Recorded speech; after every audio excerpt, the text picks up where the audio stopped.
Bonjour et bienvenue sur ce point bourse du 23 janvier 2023. Je rappelle que les informations et analyses données sur cette chaîne sont données à titre indicatif et ne peuvent pas être considérées comme un conseil en investissement. L'investissement boursier est risqué et vous êtes responsable de tous les investissements que vous faites. Alors aujourd'hui, on va commencer juste avec le Bitcoin avant de faire le point bourse classique. Juste pour voir que ce qu'on avait dit ces derniers jours, c'est réalisé, hein. C'est-à-dire qu'on a un obstacle ici sur la résistance à 21 500 environ et ça a fini par casser, a cassé franchement avec un gros chandelier vendredi. Et depuis on est au-dessus, donc qu'est-ce qu'on a si on est zoom? On a à la fois cette figure de tasse avec Anse qui a pas duré bien longtemps mais qui a cassé rapidement, cette résistance qui a cassé donc à 21 450. Les volumes toujours identiques, mais surtout une phase de retournement ici qu'on voit qui est en train de se former sur le Bitcoin et, euh, et des prix qui sont au-dessus de toutes les moyennes maintenant depuis plusieurs séances. Et ça se maintient et c'est pas vendu. On le voit, c'est cette petite période ici d'accumulation et de temporisation où on est même pas allé ici les supports précédents. Donc on est en train de tout casser et de retourner. Alors la montée sur le Bitcoin, elle est effective maintenant. Elle va sûrement construire, demander un peu de consolidation plus tard, mais le plus gros du travail est fait sur le Bitcoin. Et on pourrait avoir ces prochains mois des prix très intéressants. Donc c'est toujours le moment de se placer sur les crypto-monnaies, le Bitcoin en particulier. On va avoir l'Ethereum. L'Ethereum, c'est la même chose. Hop, l'Ethereum qui nous met aussi une belle phase de retournement et qui devrait ces prochaines semaines performer. Alors on va attaquer avec l'analyse technique sur les indices. Avant le CAC 40, on va juste faire le Dow Jones qui prend quasiment 1% aujourd'hui. On le voit qui est en train d'accrocher son support à 33 002. Donc plutôt une bonne chose aussi parce qu'on voit qu'il lui aussi il va s'offrir un retournement a priori. Donc ça sera à confirmer avec les résultats qui vont tomber, hein. C'est la saison des résultats. Les entreprises sont en train de donner leurs résultats et c'est plutôt correct sur ce qui se passe dernièrement. Avant les annonces des banques centrales, début février, on va regarder le Nasdaq, c'est la même chose, quasiment 2%. Le Nasdaq qui est pas encore sur sa moyenne, la plus haute à 200, qui est toujours baissière. Mais on a ces points d'impact ici et ces supports à 10 006, 10 009, les 10 500, 11 000 pour arrondir, ont bien été rachetés. Et le fait qu'on se maintienne ici, alors si on n'y revient pas et si on construit, c'est certainement des plus bas qui ont été atteints et qu'on retrouvera pas de sitôt. Donc pareil, il y a aussi des beaux graphiques sur le Nasdaq à confirmer aussi avec les résultats. Et enfin, le CAC 40, plus 0,5% aujourd'hui.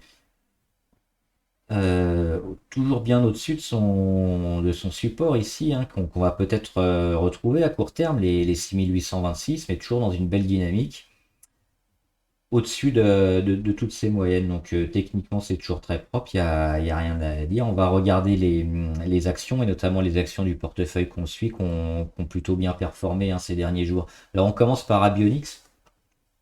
Abionyx, toujours beaucoup de volatilité, donc ça c'est bien, même si elle progresse pas énormément, elle perd quasiment 1% aujourd'hui. On va zoomer pour voir mieux avec des mèches assez importantes, mais qu'est-ce qu'on a fait depuis l'explosion ici? On rend quasiment rien, et dès qu'on revient sur ces niveaux-là, les niveaux des 2 à 2,01, à 2,1 pardon environ, c'est racheté. On voit que c'est que des mèches basses, donc c'est racheté en permanence sur ces niveaux-là. Donc il y a un niveau support au-dessus des deux qui est en train de se confirmer, en train d'accumuler parce qu'on voit les volumes sont énormes, donc beaucoup d'accumulation, beaucoup de transactions sur les niveaux des deux. Et il y a Bionix Pharma, elle va très certainement nous mettre une deuxième vague pour aller chercher les 2,6 et plus à court terme. Adienne qui prend plus de 3% aujourd'hui, qui se remet bien, hein. Donc toujours très positif sur cette action, j'en ai déjà parlé, j'en reparle pas, mais c'est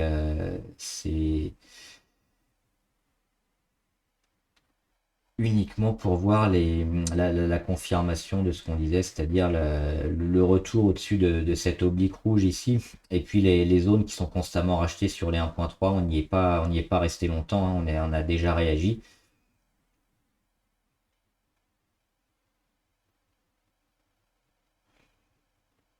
Alors oui, Apple. Apple, elle a atteint son premier objectif, c'était ici d'aller chercher les 140 sur sa moyenne. Elle fait plutôt une grosse journée aujourd'hui avec quasiment 4%. À voir si elle va réussir à tenir les 150 ou pas. C'est certainement ce niveau-là qui va être compliqué. Et ensuite, qu'est-ce qui va se passer? C'est le pullback. Donc, à quel niveau on va rentrer? Parce que là, on est parti d'ici des 126. On va certainement aller travailler autour des moyennes et puis retomber. Et c'est ce retour qui va être intéressant. La force du pullback, est-ce qu'on rend très peu? Est-ce qu'on se maintient sur cette oblique rouge ici? Ou est-ce qu'on vient revenir ici sur le support à 130 ou un peu moins? Donc, c'est maintenant que ça va devenir intéressant pour Apple. Avant les résultats, c'est de voir la force du pullback donc pour nous indiquer la tendance de la valeur à suivre.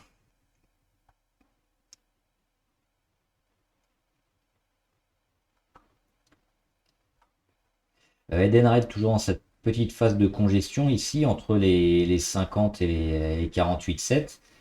Plutôt favorable toujours pour une prise de position sur Edenred. On va attendre la confirmation. Donc là, elle est en phase de pullback. On aura certainement une belle occasion de la racheter ici autour des 49. Et si elle réagit sur les 49, ce sera probablement le signal avec la confirmation en dépassement des 50 euros sur Edenred.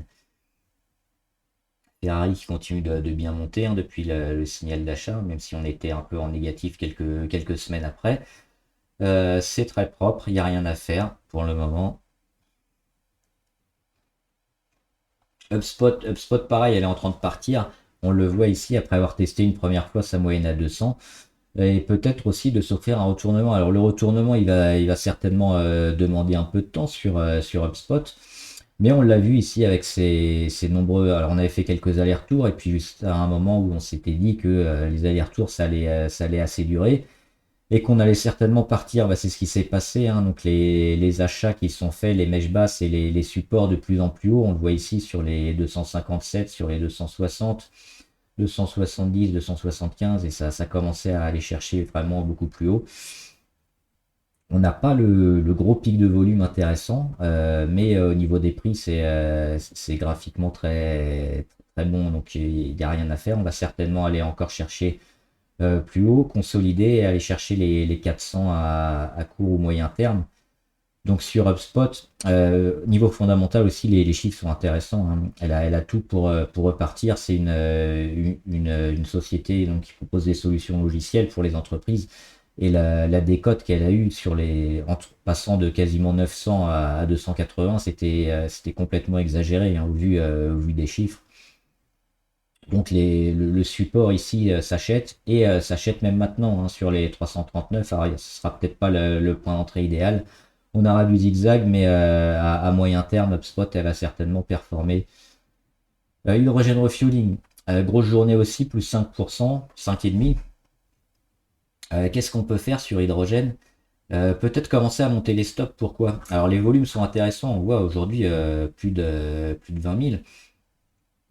Parce que si on revient rapidement sur la zone des 24, ça fera un nouvel échec et un nouveau zigzag sur Hydrogen Refueling. Donc ça cassera un peu la dynamique qu'on a sur le moyen terme.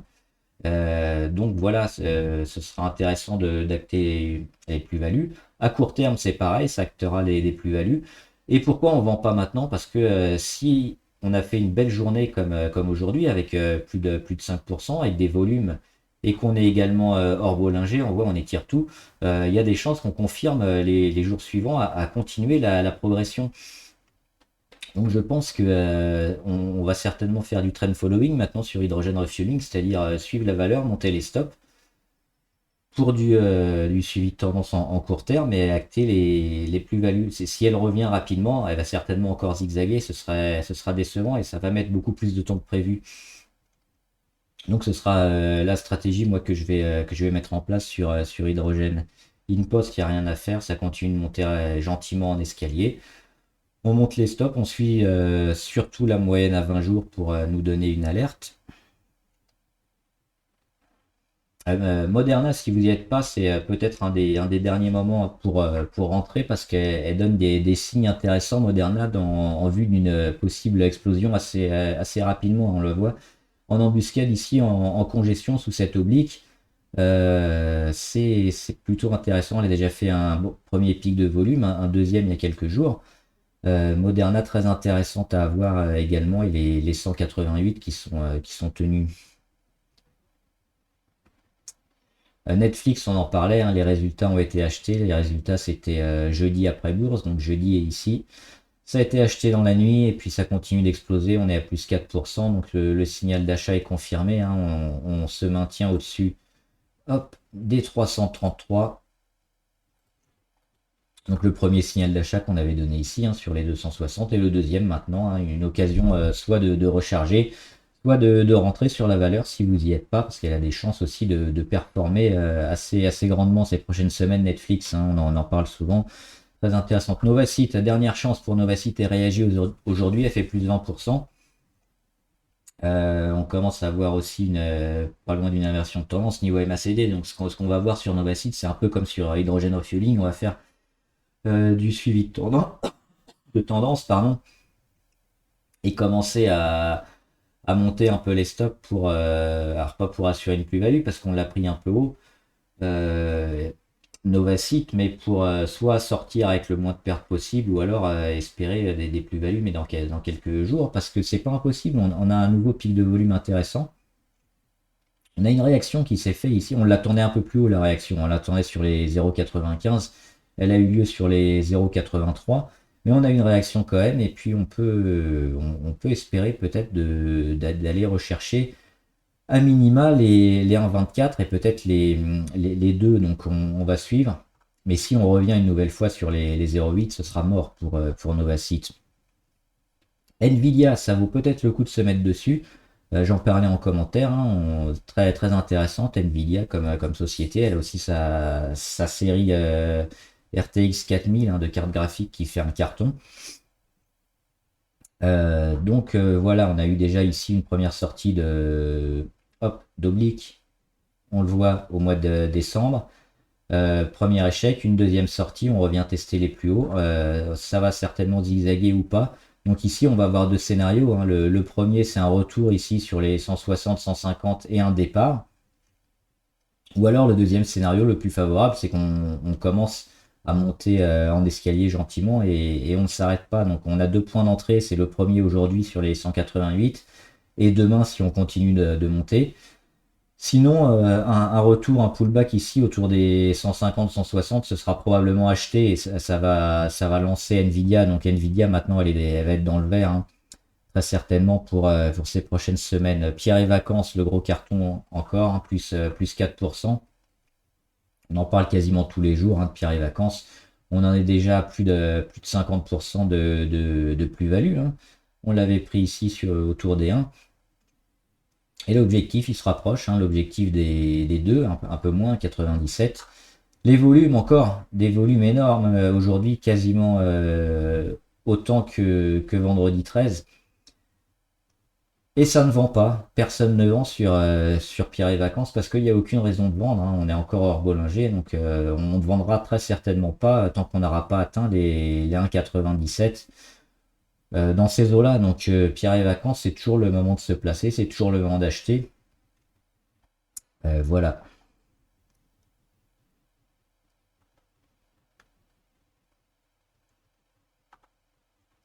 Tesla qui confirme, hein, moi j'étais rentré sur Tesla, sur Signal aussi, hein, cassure d'oblique.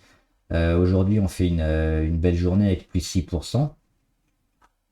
Et on le voit, on est enfin hors Bollinger aujourd'hui, hein. On arrive à casser les Bollinger pour peut-être lancer une belle séquence. C'est une séquence qui a déjà été lancée au niveau de la MACD depuis le 5-6 janvier. On a la confirmation sur les prix. Alors ce sera du court terme, hein, sur Tesla, parce que si on dézoome, on voit que le graphe est horrible.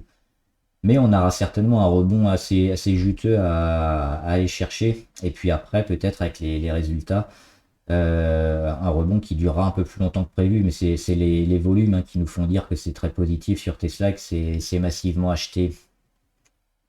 Unibail aussi, plus 4%, et réagit bien aujourd'hui.